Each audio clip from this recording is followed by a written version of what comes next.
Assalamualaikum warahmatullahi wabarakatuh. Halo Defenders, selamat datang di podcast spesial kemerdekaan SMPN 218 Jakarta. Bersama saya Letizia Fadia Kusuma Putri yang akan menemani kalian hari ini untuk ngobrol-ngobrol santai tapi penuh inspirasi. Hari ini kita kedatangan tamu yang sangat spesial karena berasal dari sekolah yang memiliki segudang prestasi. Halo Kak. Amin. Halo Tizia. Boleh. Namanya siapa? Kenalan nih.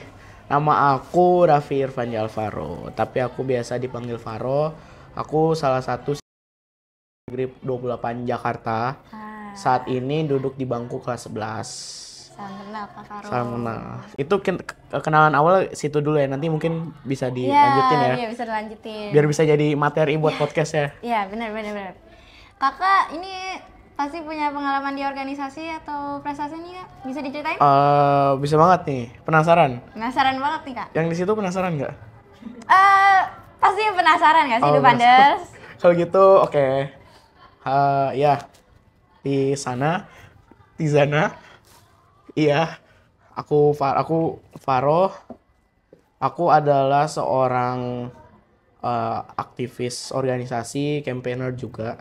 Kalau di sekolah aku sebagai MPK OSIS.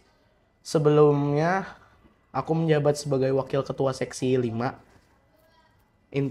Pada dasarnya wakil ketua seksi 5 ini membawahi bidang yang berkaitan dengan demokrasi, HAM, dan juga pendidikan politik.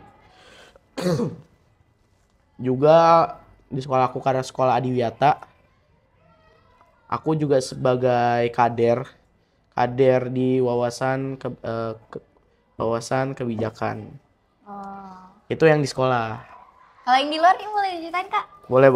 Yang di luar aku berkecimpung di beberapa organisasi dan juga program. Saat ini aku menjadi public relation. Kamu tahu public relation apa? Boleh dijelasin nggak? Oke, public relation itu bahasa Indonesianya singkatnya humas. Humas tahu kan apa? Hubungan masyarakat. Ya, hubungan masyarakat. Di Youth Ranger Distrik Jakarta Banten.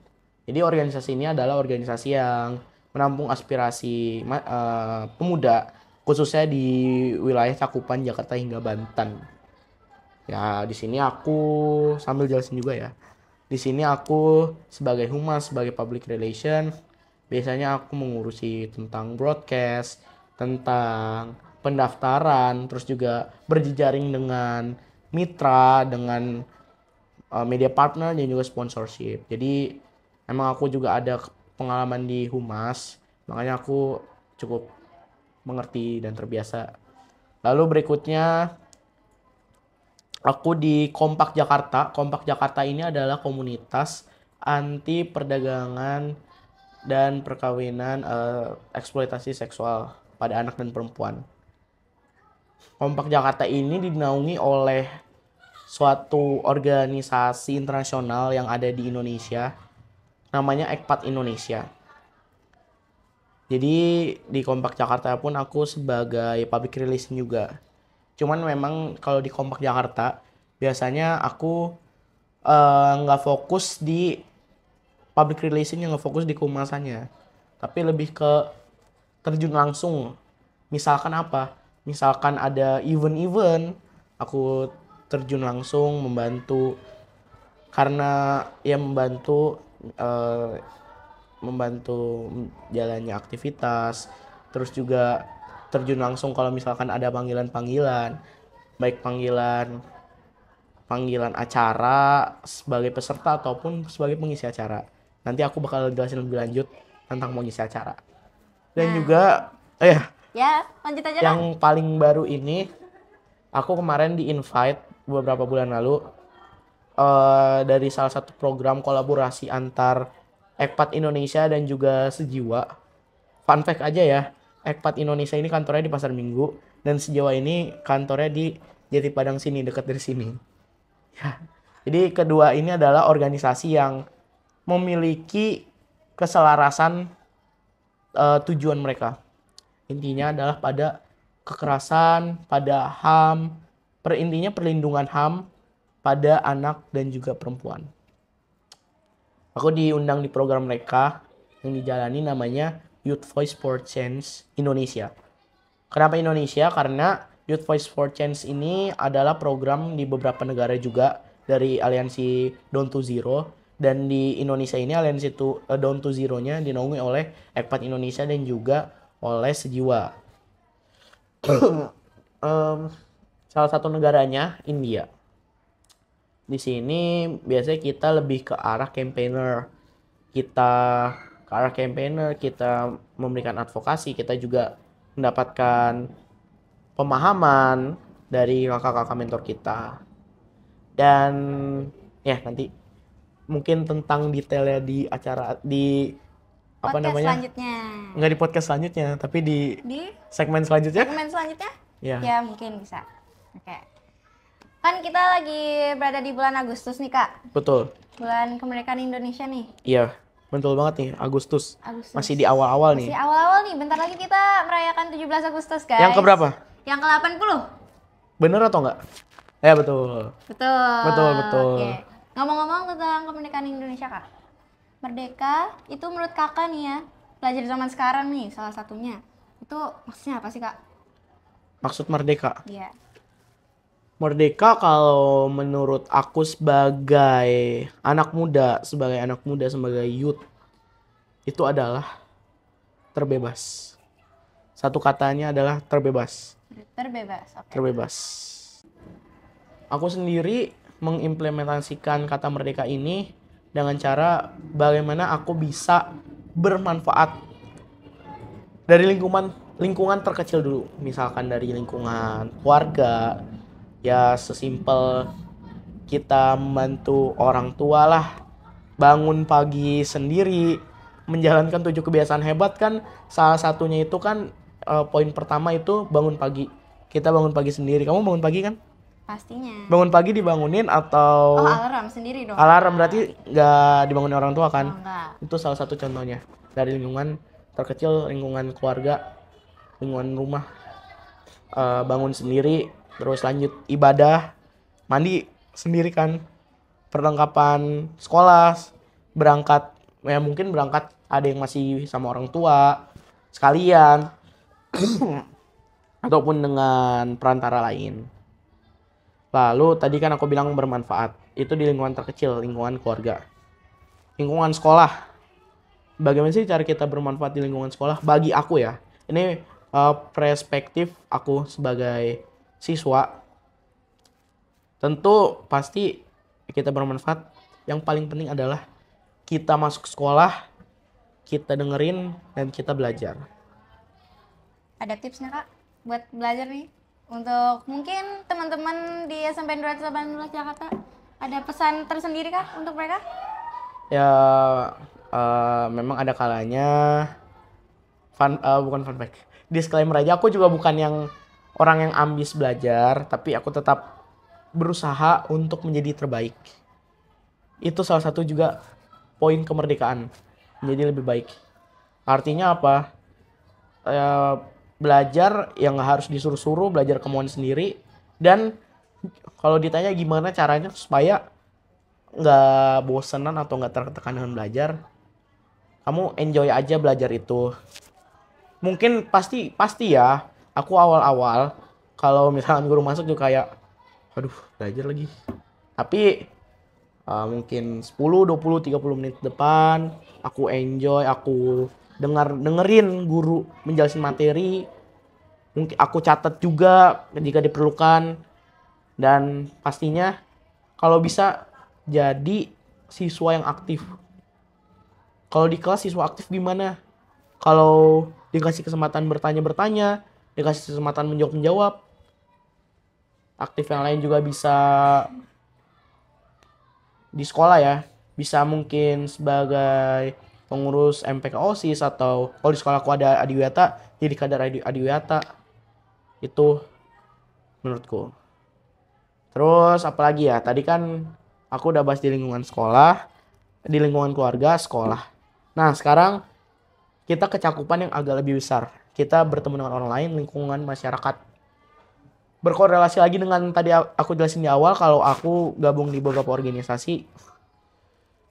Salah satu alasannya mengapa aku bergabung organisasi adalah aku ingin bahwa diri aku bisa bermanfaat, bisa dikenal oleh masyarakat. Tadi aku juga jelasin kalau salah satu aktivitas yang apa saja aktivitas yang aku lakuin adalah salah satunya campaigner. Selain itu, aku juga menjadi narasumber. Beberapa kali dapat kesempatan, alhamdulillah ya dapat kesempatan narasumber. Biasanya panggilan ke sekolah, terus juga di hari besar kemarin di Cyber Internet Day, aku bantu mengisi. Oh iya, dan sebelum ke situ deh, dan di mana dulu ya aku jelasinnya. Itu kalau kalian ingin bermanfaat di masyarakat, dan kalau aku mencoba bermanfaat di masyarakat dari hal kecil dulu, bergabung ke organisasi dan alhamdulillah dapat kesempatan untuk menjadi narasumber. Lalu juga kalau ditanya nih, misalkan ada nggak sih manfaatnya? Pasti ada. Manfaat join organisasi ya, pasti ada.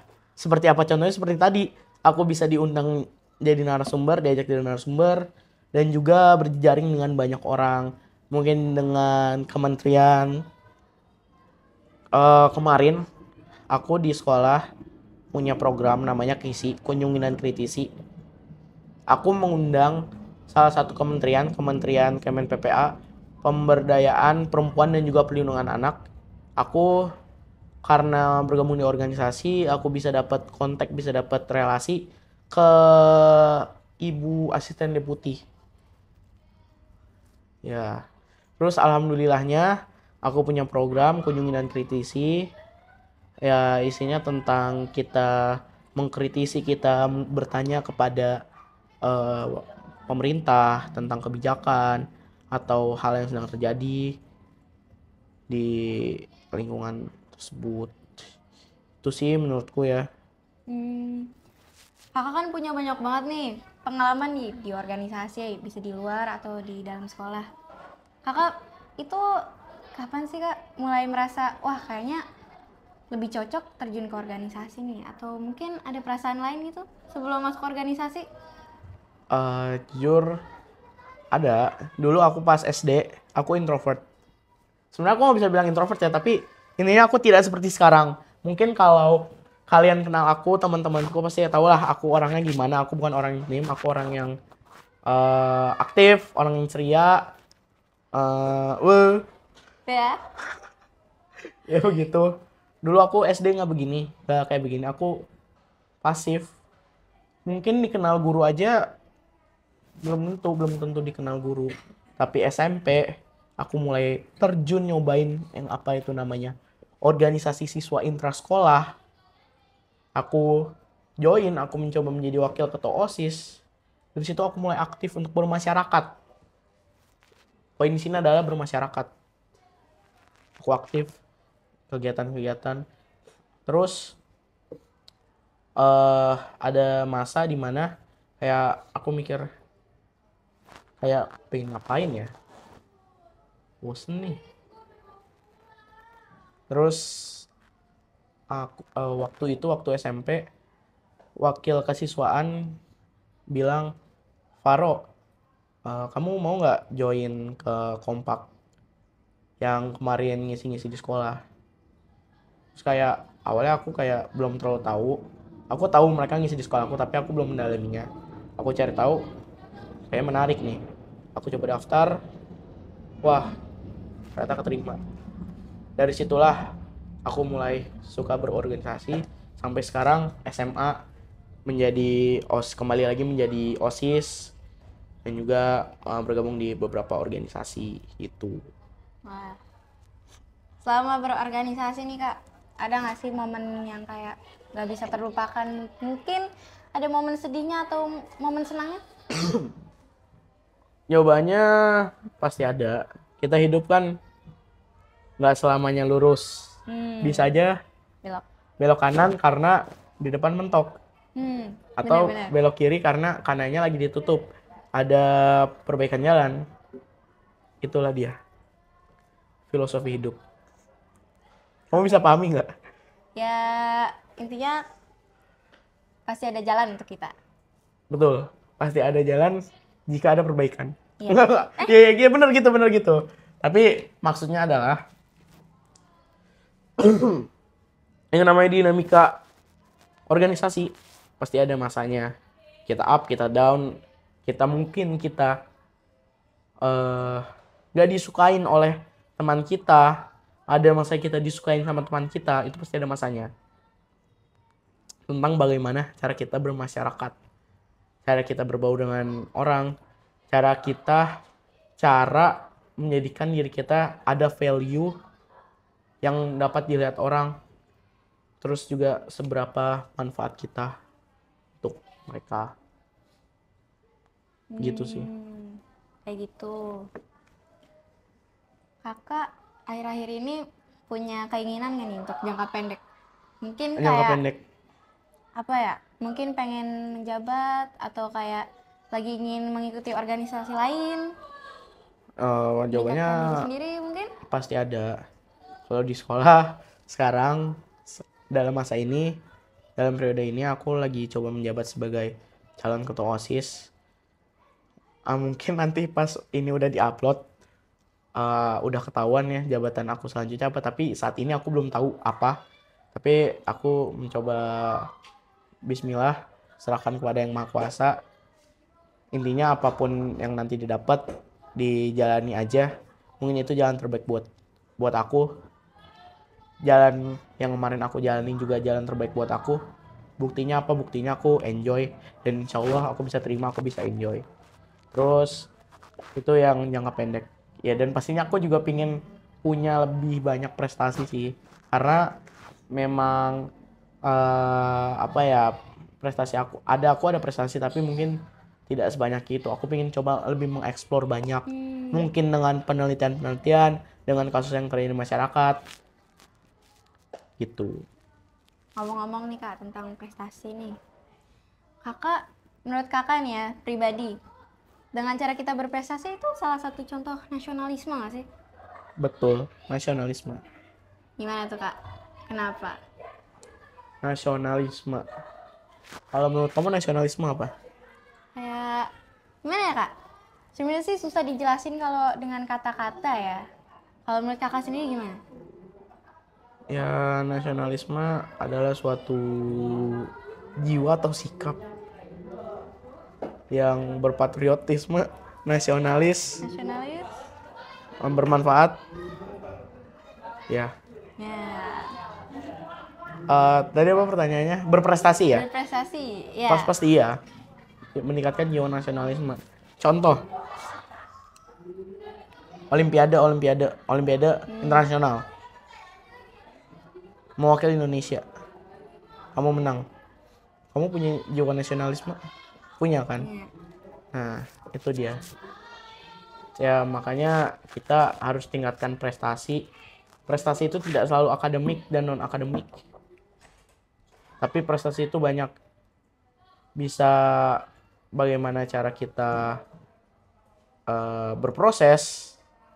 Lalu proses dari yang begini jadi lebih baik. Itu bisa aja sebagai prestasi. Kita rajin ibadah, kita selalu bersih-bersih lingkungan sekitar, prestasi nggak? Iya sih Kak. Prestasi kan? Prestasi. Gitu. Semangat. Semuanya. Semangat! Hup. Nah Kak, kalau misalnya nih ada salah satu dari mereka yang ingin misal mungkin melatih jiwa kepemimpinan atau mungkin mulai berprestasi nih. Oh iya, jiwa kepemimpinan, makasih. Ya, kalau kayak gitu, kakak ada tips nggak nih untuk mereka? Mungkin kayak bisa dimulai dari ikut OSIS atau MPK nih? Ada. Buat kamu yang ada di sana, di sini, di situ, di sana. Mungkin kamu sekarang lagi ada di rumah, lagi ada di sekolah, lagi ada di mall, lagi ada di lapangan, lagi ada di mana lagi? Di luar negeri. Atau di mana-mana hatiku Dimana senang. aja? Ya, buat kamu, intinya jangan pernah takut untuk mencoba. Betul. Karena sejatinya diri aku yang sekarang tidak akan berhasil jika aku tidak pernah mencoba. Sebelum aku mungkin bisa dibilang penggiat organisasi atau aktivis organisasi campaigner, aku juga sempat, ini pengalaman, balik lagi ke pengalaman pribadi ya, aku juga sempat gagal di beberapa organisasi yang aku maui. Tidak keterima. Oke Kak, sekarang Kakak punya pesan nggak nih untuk teman-teman SMP 2018 Jakarta nih? Di mana kalian berada? Kakak ada pesan nggak nih? Cara melatih jiwa kepemimpinan atau ada yang ingin mulai berprestasi nih sejak sekarang? Kakak ada pesan nggak nih? Ada dong. Apa? Pesan, nasi goreng 1. Enggak, bercanda. Jokes sedikit biar enggak. Iya. Lanjut. Ya. Sebelumnya, kenapa aku sedikit tadi bercanda? Sebenarnya kayak aku mau kasih tahu aja kalau misalkan selama berproses itu kita harus enjoy. Kita serius, tapi ada masanya kita santai. Biar apa? Biar hati kita relax, biar pikiran kita mungkin bisa lebih terbuka dengan hal-hal itu. Terus pesan dariku buat kalian semua, kakak-kakak, teman-teman, bapak, ibu guru, ya bukan bapak ibu guru, maksudnya kakak dan teman-teman, gimana sih melatih jiwa kepemimpinan? Menurutku, coba lihat dulu potensi diri kamu, potensi diri kalian, minat bakat. Kamu minat di mana? Minat di akademik. Oh, susah juga. Nah, ini Tisa, Tizia minat di akademik. Artinya mungkin dia dengan, kalau kamu giat belajar, kamu ambis, bisa kan kamu ikut olimpiade? Bisa nggak menghasilkan prestasi? Bisa. Dari awal kamu suka akademik nggak? Kamu suka belajar nggak? Oke, jadi sebenarnya sih aku nggak selamanya itu selalu minat di akademik. Aku ada masa-masanya di SD nih, mungkin di kelas 4, 5 atau sebelum kelas 4 sama 5 itu ada masa-masanya tuh selalu bercanda dan itu nggak pernah fokus belajar. Tapi semenjak aku kelas 6 aku merasa kayaknya hidup tuh harus mulai diseriusin, nggak semuanya tuh harus bercanda.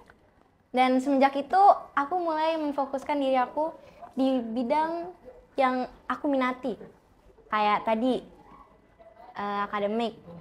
Dari yang dulunya itu aku suka gak belajar atau males-malesan, itu tuh aku udah mulai belajar dari H-1 ujian atau mungkin H-1. Iya, serius. H-1. H- seminggu? H-1. Terus kadang itu ada tips untuk kalian kalau pengen nih misal akademiknya lebih difokuskan, itu kalau di kelas mungkin jangan terlalu bercanda terus. Ada waktunya juga kalian harus mendengarkan guru agar kalian bisa lebih memahami materi yang disampaikan. Dan sifat itu ke bawah sampai sekarang. Intinya kalian tuh pasti ada di titik dimana kalian tuh bingung mau ngapain sekarang. Nah, karena itu kalian tuh harus mulai mencoba. Karena kuncinya apa, Kak? Kalau nggak mencoba, nggak akan pernah tahu. Benar. Ya. Tadi sebelum aku jelasin pendapatku, Tizia sudah memberitahu pengalaman dia. Ya, dan iya sebenarnya kayak hanya sesimpel kamu tahu potensi dari kamu kemana. Awal-awal kan Tizia juga bukan tipe yang mungkin pintar di akademik, terus kutu buku. Iya. Tapi dengan dia sadar akan kalau belajar pasti tuntutan lah ya. Tuntutannya dia ke depan bagaimana. Sedari SD sampai hingga di titik ini. Dia sadar. Akhirnya dia punya kemauan. Punya pendirian.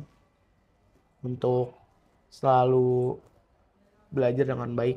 Dan mungkin insya Allah hingga bisa mendapatkan prestasi. Sama seperti jiwa kepemimpinan.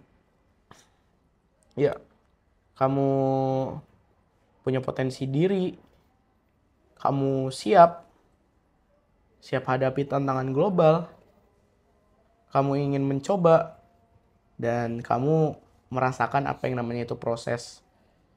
Itu salah satu jiwa kepemimpinan. Dan tadi kan aku bilang proses. Kamu merasakan dan insya Allah hingga bisa menikmati hasil proses itu. Kamu sudah bisa memiliki yang namanya jiwa kepemimpinan. Dan pastinya juga harus berlandaskan dengan ketakwaan, dengan tanggung jawab, dengan apalagi amanah, dengan percaya diri. Percaya diri penting dan juga harus jujur. Itu sih dari aku. Karena kita nggak akan tahu kalau kita nggak pernah mencoba. Betul. Oke. Sekarang kita lanjut aja, Kak. Mau nyobain ini dong. Oh, ini. Iya, udah belum? Udah boleh belum? Boleh. Boleh. Sekarang kita masuk ke segmen yang paling ditunggu-tunggu nih, Kak. Namanya quick fire question. Jadi berarti harus cepat. Ya, jawabnya 5 tuh detik. harus nggak apa-apa sih, Tija tuh harus Nih, bantu singkat, deh. padat, jelas. Ma. Jadi buka dulu kan, ntar spoiler. Oke. Nah, di sini ada 6 nih, 6. Pilih 3. Oke, aku pilih 3 ya. 1, 2, 3. Dah. Oke. Oh nggak, bercanda. Maaf ya. Aku pilih ini aja deh. Udah boleh langsung. Aku kasih kamu dulu ya. Kasih dong. Oke, kebacain ya, Kak. Tapi kayaknya bohong deh. Yang mana? Nggak apa-apa. Ganti. Nggak apa-apa. Oke. Ini Ayo. 3 diganti 5. Karena udah ada 2 genap, 1 ganjil. Oke. Jadi 3. Wah, dapat yang panjang nih, Kak, pertanyaannya. Oke. Pertama, kalau Kakak bisa ngobrol dengan satu tokoh proklamator nih, Kak, siapa yang akan Kakak pilih dan ingin tanyakan apa?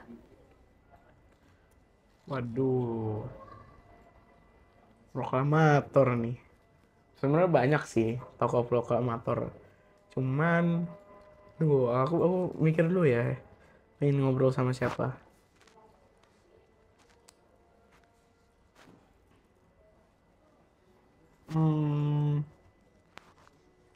Aku pengen ngobrol sama Ibu Kartini.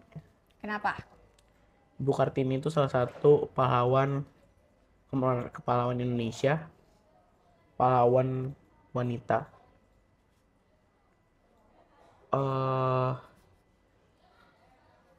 R.A. Kartini itu berjasa banget menurutku. Sampai ada jalan R.A. Kartini, rumah sakit, dan juga lain-lainnya ya. Banyak jasa yang beliau berikan kepada Indonesia. Kalau diberi kesempatan untuk mengobrol, aku cuma ingin ngobrol kayak, Bu, semua yang Ibu lakukan ini berarti banget, Bu. Mungkin kalau Ibu nggak melakukan ini, kaum wanita tidak akan semerdeka sekarang. Dan kami, mungkin pria, juga tidak akan seapa ya, sejauh itu, Bu. Menyentuh hati banget ya, Kak. Singkat aja. Singkat. Oke. Ingat ya, Kak, jawabnya cepat. Oh iya. Ingat. Maaf. Oke, lanjut. Mau yang mana nih, Kak? 4 atau 5? 5 dulu. Apa pesan dan kesan yang Kakak rasakan untuk 17-an tahun ini? Wow, pesan dan kesannya adalah sangat luar biasa, sedikit berbeda. Kenapa? Karena Indonesia tahun ini genap ke 80. Sudah lebih dari hampir satu abad. 100 tahun kan? Ya. Hampir 100 abad Indonesia menuju 100 tahun. Indonesia hampir 1 abad, hampir menuju 100 tahun kan? Artinya banyak sekali hal-hal yang sudah dilakukan Indonesia, mungkin juga oleh pemuda-pemuda, orang muda, anak-anak seperti kami. Dan bagaimana sih kami memaknai hal itu? Ya, dengan itu, ini akan menjadi suatu tantangan bagi kita sendiri. tentang bagaimana nanti kita melanjutkan yang terdahulu untuk Indonesia yang lebih maju. Wah, keren. Lanjutnya nih Kak, yang terakhir. Nah, kerasa udah terakhir. Kalau disuruh buat slogan kemerdekaan versi Kakak, bunyinya apa? Wah, ini harus cepat ya. Cepat. 1, 2, 3. Suaraku, aspirasiku untuk Indonesia merdeka. Keren. Ada arti kah di balik itu? Arti suaraku, aspirasiku. Waduh, bahaya juga sebenarnya. Enggak. Ya artinya apa? Ya, sebenarnya simpel aja. Biar mungkin masyarakat bisa lebih terbuka. Dan harapannya mungkin pemerintah bisa mendengar aspirasi kita. Kita bisa berdemokrasi dengan baik. Untuk apa? Untuk membuka keterbukaan sehingga bisa menyebabkan pikiran dan pandangan yang luas, dan mungkin efeknya bisa membuat Indonesia lebih merdeka. Wah. Itu sih. Artinya bagus ya Kak? Makasih. Ya, Semoga sama-sama. bagus. Ya, udah bagus. Terima kasih. Oke. Selanjutnya sebelum saya tutup nih, ada Iya nih. pantun. Cakep. Belum dimulai. Oh, belum. Maaf. Pagi cerah, mentari bersinar. Cakep. Bendera merah putih pun berkibar. Cakep. Siap berkarya dan semangat belajar. Cakep. Siap berkarya dan semangat belajar. Cakep. Untuk Indonesia merdeka. Oke, mungkin tadi bantunya agak sedikit lupa, tapi terima kasih Kak. Oke. Ya, keren. Oke, makasih.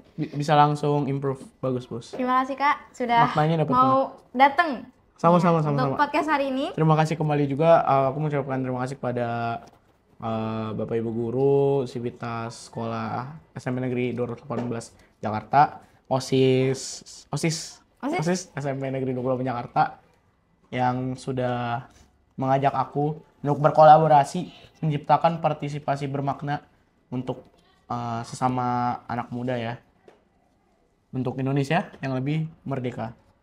Jaya. Abadi selamanya. Sampai jumpa di podcast berikutnya. Wassalamualaikum warahmatullahi wabarakatuh. Dadah. Terima kasih semuanya. Makasih.